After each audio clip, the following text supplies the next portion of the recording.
नमस्कार, KP news के bulletin में आपका स्वागत है। मैं हूं अश्विनी आपके साथ। आइए एक नजर डालते हैं आज की सुर्खियों पर।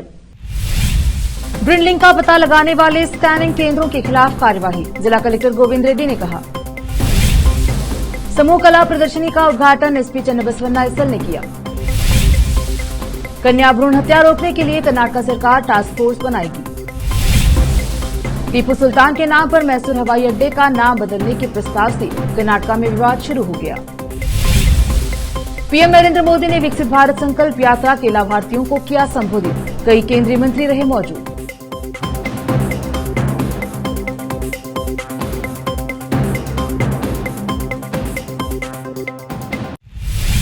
अब समाचार विस्तार से। पीसी और पीएनडीटी अधिनियम के अनुसार भ्रूण लिंक का पता लगाना कानून के अनुसार अवैध है, इसलिए जिले के किसी भी स्कैनिंग सेंटर में भ्रूण लिंक का पता नहीं लगाया जा सकता है। जिला कलेक्टर गोविंद रेड्डी ने कहा कि पीसी व पी सभी केंद्रों पर जाकर जांच करें। एनडीटी जिला सलाहकार समिति के सदस्यों ने कहा, वे शनिवार को जिला कलेक्टर कार्यालय कक्ष में पीसी एवं पीएनडीटी अधिनियम 1994 के तहत जिला निरीक्षण एवं समीक्षा समिति एवं जिला सलाहकार समिति की बैठक की अध्यक्षता कर रहे थे। यदि जिले में भ्रूण लिंक का पता लगाने के लिए स्कैनिंग केंद्र है तो पीसी और उनके खिलाफ पीएनडीटी एक्ट के तहत सख्त कार्यवाही की जाएगी। कुछ दिन पहले राज्य के कई हिस्सों में ऐसे मामले सामने आए थे और जिला कलेक्टर ने स्वास्थ्य विभाग के अधिकारियों को निर्देश दिया था कि वे जनता को जागरूक करें कि हमारे जिले में ऐसा कोई मामला नहीं होना चाहिए। उन्होंने कहा कि समिति के सदस्य जिले के 96 स्कैनिंग सेंटरों का दौरा कर निरीक्षण करें और पता लगाए कि जिले में कोई अनाधिकृत स्कैनिंग सेंटर तो नहीं है। उन्होंने कहा कि मातृ मृत्यु को रोकने के लिए डॉक्टरों को सावधानी बरतनी चाहिए, तभी ऐसे मामलों में कमी आएगी और इसके बारे में किसी भी जानकारी को अपने परिवार के सभी सदस्यों को पहले बताया जाना चाहिए। विशेष संवाददाता की रिपोर्ट। आज doctor BR Ambedkar educational art and culture welfare society Kamalnagar और कन्नड़ एवं संस्कृति विभाग बैंगलोर ने एक समूह कला प्रदर्शनी का आयोजन किया। जिला पुलिस अधीक्षक चन्नबसवन्ना एसएल ने इस कार्यक्रम का उद्घाटन किया और बात की। कलाकार ने सुई से एक स्कूल बैग बनाकर उसमें छात्रों के भविष्य को चित्रित किया। यह अभी भी मान्य है। उन्होंने यह भी कहा कि सिंधु सभ्यता के राजाओं के समय से प्राप्त वस्तुओं को संभाल कर रखना जरूरी है और उन्हें आज भी पेंटिंग के माध्यम से चित्रित किया जा रहा है और घोड़े की पेंटिंग के बारे में भी बताया और भविष्य में भी ऐसे कार्यक्रम करना जरूरी है। कार्यक्रम की अध्यक्षता शासकीय प्रथम श्रेणी महाविद्यालय के प्राचार्य डॉक्टर जयश्री एस प्रभा, वरिष्ठ शिक्षक मारुति बिरादर, वडनकेरी कला शिक्षक संतोष कुमार, शारीरिक शिक्षक बालसुब्रमण्यम और अतिथि के रूप में उपस्थित रहे। बेंगलुरु कर्नाटक के स्वास्थ्य मंत्री दिनेश गुंडूराव ने विधानसभा में कहा कि राज्य सरकार कन्या भ्रूण हत्या को रोकने के लिए उपाय कर रही है, जिसमें संबंधित कानूनों में संशोधन करना, एक नई नीति तैयार करना और राज्य स्तरीय टास्क फोर्स का गठन करना शामिल है। राव ने कहा कि स्वास्थ्य और पुलिस विभाग द्वारा संयुक्त प्रयासों की आवश्यकता पर बल देते हुए ऐसी घटनाओं की जांच के लिए सीआईडी जांच शुरू की गई है।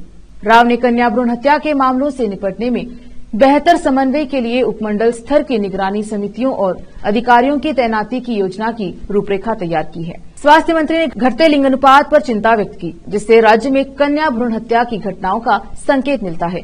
विपक्ष के नेता आर अशोक सहित कुछ विधायकों द्वारा उठाए गए मुद्दों का जवाब देते हुए उन्होंने कहा, अगर आप नागरिक पंजीकरण डेटा को देखें तो पिछले साल 1000 पुरुष पर 947 महिलाएं थी। इस साल यह 929 है। इसमें कमी आई है। राज्य में कन्या भ्रूण हत्या के बढ़ते मामलों पर चिंता व्यक्त की। कर्नाटक में इस्लामिक शासक टीपू सुल्तान एक बार फिर कांग्रेस बनाम बीजेपी विवाद के केंद्र में है, क्योंकि कांग्रेस विधायक प्रसाद अब्बैया ने मैसूर हवाई अड्डे का नाम मुस्लिम शासक के नाम पर रखने का प्रस्ताव रखा है।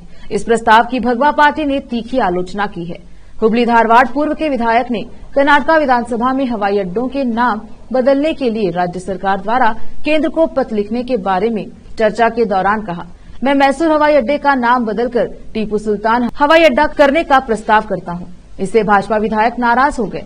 उन्होंने फैसले पर विरोध और आपत्ति जतानी शुरू कर दी, जिससे विधानसभा में दोनों पक्षों के बीच तीखी बहस शुरू हो गई। हालांकि राज्य विधानसभा ने सर्वसम्मति से प्रस्ताव पारित किया, जिसमें केंद्र को कित्तूर रानी चेन्नम्मा और राष्ट्र कवि डॉक्टर केवी पुट्टप्पा सहित प्रमुख हस्तियों के नाम पर 4 हवाई अड्डों का नाम बदलने की सिफारिश की गई।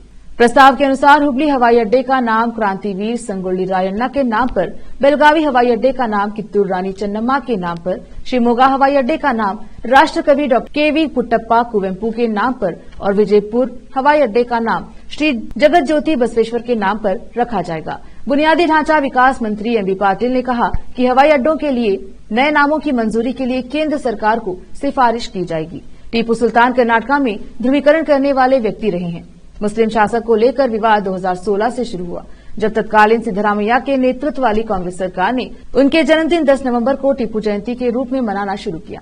2019 में राज्य में भाजपा की सत्ता में आने के बाद यह निर्णय रद्द कर दिया गया। रुकते हैं छोटे से ब्रेक के लिए, जल्द लौटेंगे ब्रेक के बाद।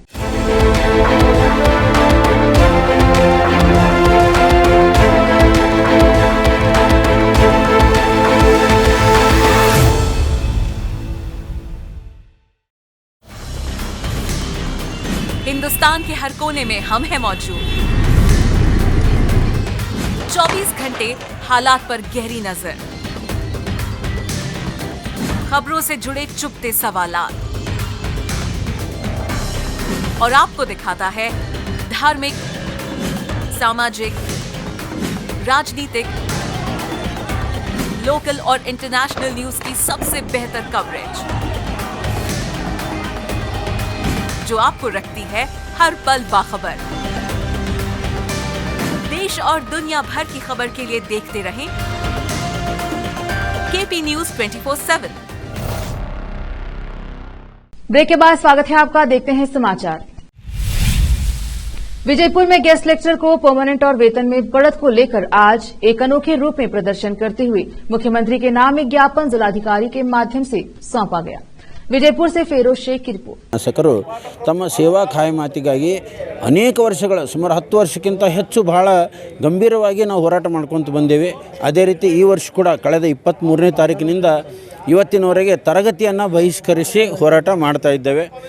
ಬೆಳಗಾವಿಯಲ್ಲಿ ನಡೆದಂತಹ ಅಧಿವೇಶನದಲ್ಲಿ ಇಡೀ ರಾಜ್ಯದ 10,000ಕ್ಕೂ ಹೆಚ್ಚು ಅತಿಥಿ ಉಪನ್ಯಾಸಕರು ಬೆಳಗಾವಿಯಲ್ಲಿ ನಾವು ಸೇರಿದ್ದೇವೆ।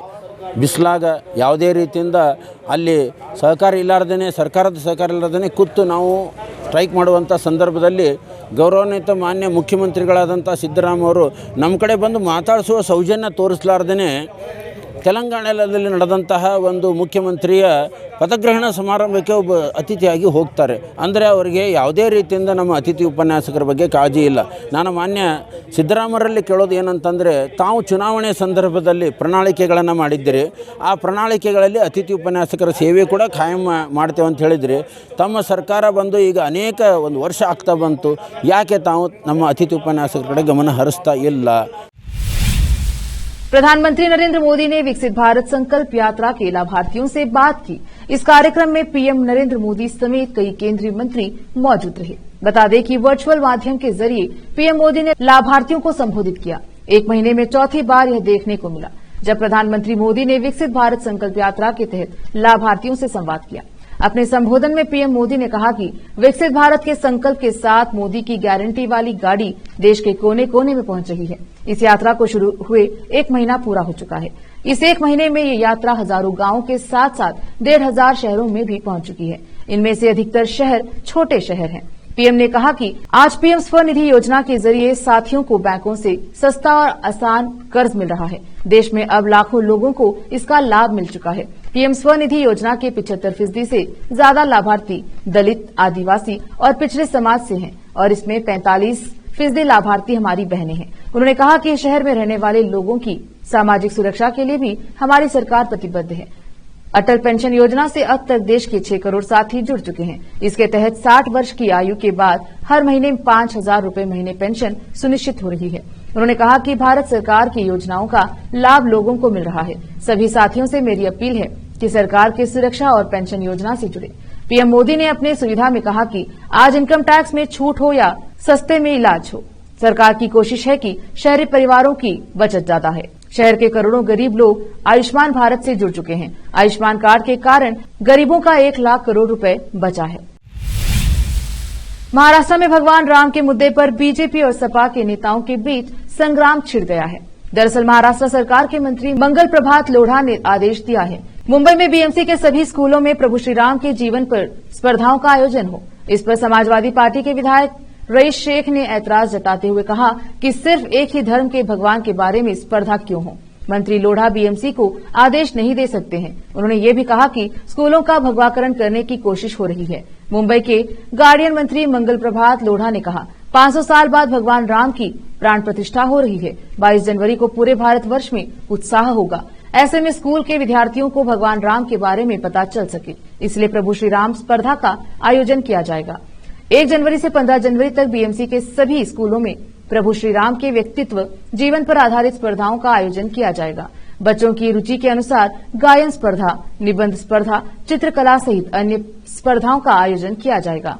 उन्होंने कहा, सोशल मीडिया के इस दौर में भगवान राम से जुड़ी जानकारी बच्चों तक पहुंचाना बहुत जरूरी है। आज के बच्चों को भगवान राम के बारे में बहुत जानकारी नहीं है।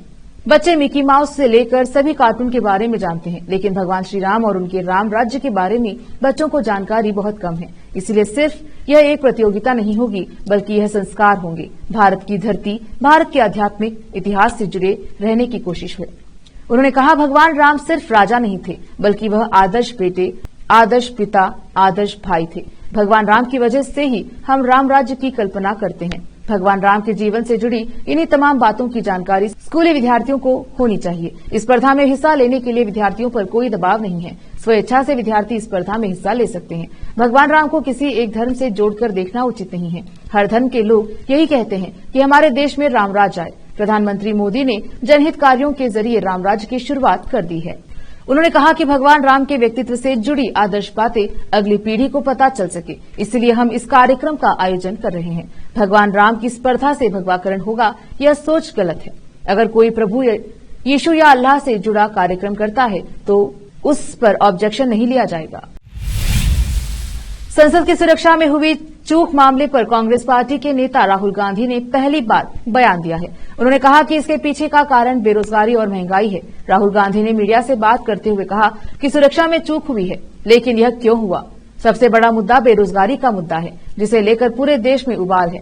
कांग्रेस ने प्रधानमंत्री मोदी पर आरोप लगाते हुए कहा कि उनकी नीतियों के कारण हिन्दुस्तान के युवाओं को रोजगार नहीं मिल रहा है। बता दें कि संसद में बुधवार को सुरक्षा में चूक देखने को मिली थी, जिस मामले में सभी आरोपियों को गिरफ्तार किया गया था।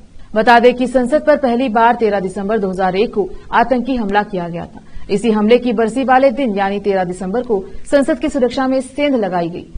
इस दौरान दोपहर के करीब 1 बजे जब सदन की कार्यवाही जारी थी तो 2 लोग सदन के भीतर कूद गए। इसके बाद पीले रंग का धुआं उन्होंने सदन में फैला दिया। घटना के तुरंत बाद ही दोनों आरोपियों को पकड़ लिया गया। इसी दौरान 2 अन्य लोगों ने सदन के बाहर लाल और पीले रंग का धुआं उड़ाया और संसद भवन के बाहर प्रदर्शन किया। लोकसभा में कूदने वाले दोनों युवकों की पहचान सागर शर्मा और मनोरंजन डी के रूप में हुई है। वक्त एक और छोटे से ब्रेक का, जल्द लौटेंगे ब्रेक के बाद।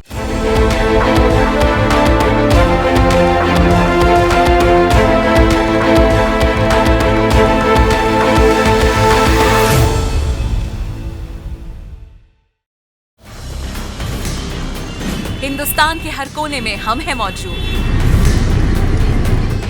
24 घंटे हालात पर गहरी नजर, खबरों से जुड़े चुपते सवालात और आपको दिखाता है धार्मिक, सामाजिक, राजनीतिक, लोकल और इंटरनेशनल न्यूज की सबसे बेहतर कवरेज, जो आपको रखती है हर पल बाखबर। देश और दुनिया भर की खबर के लिए देखते रहें केपी न्यूज 24/7। ब्रेक के बाद स्वागत है आपका। देखते हैं समाचार।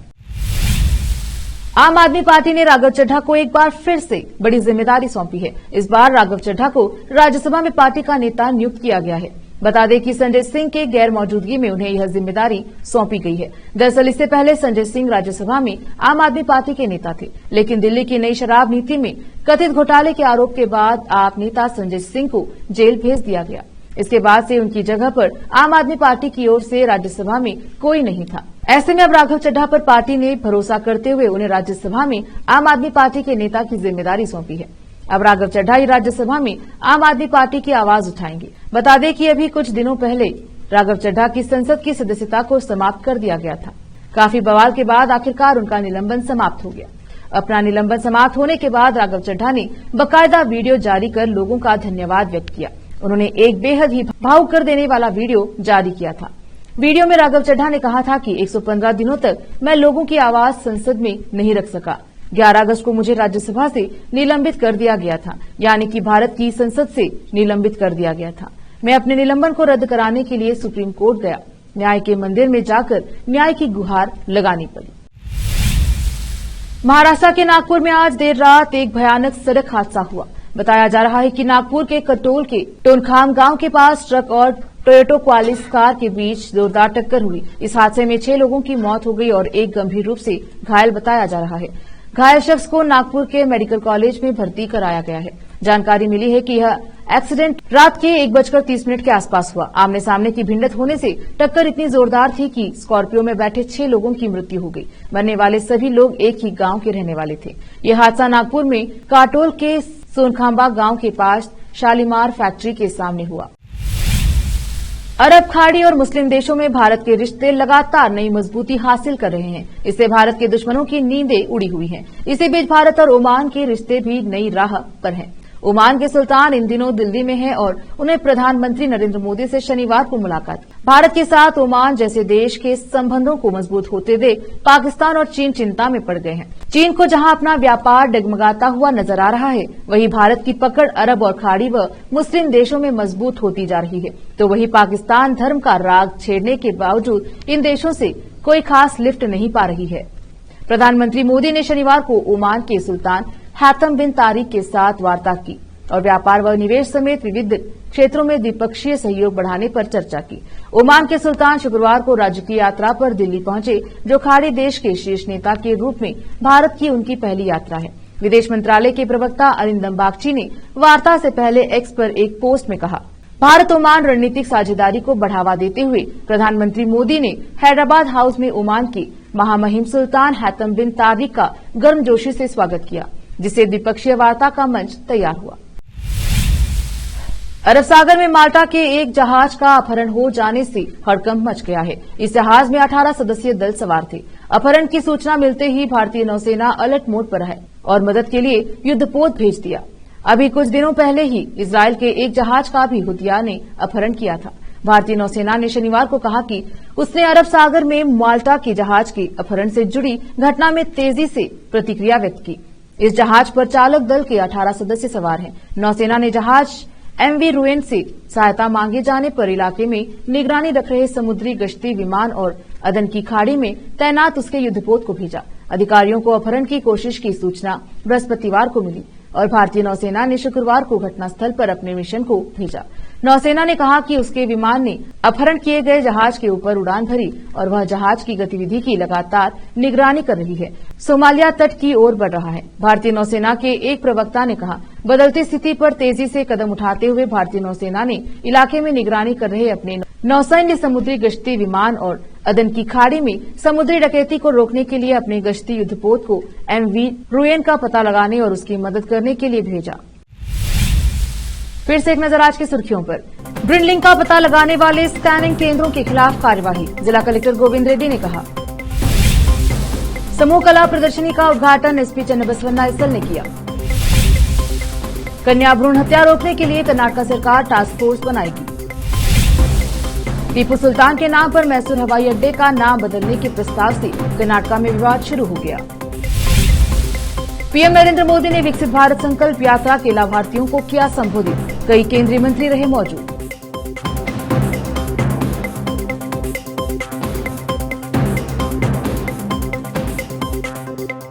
केपी न्यूज के बुलेटिन में आज इतना ही। देखते रहिए केपी न्यूज 24/7। धन्यवाद।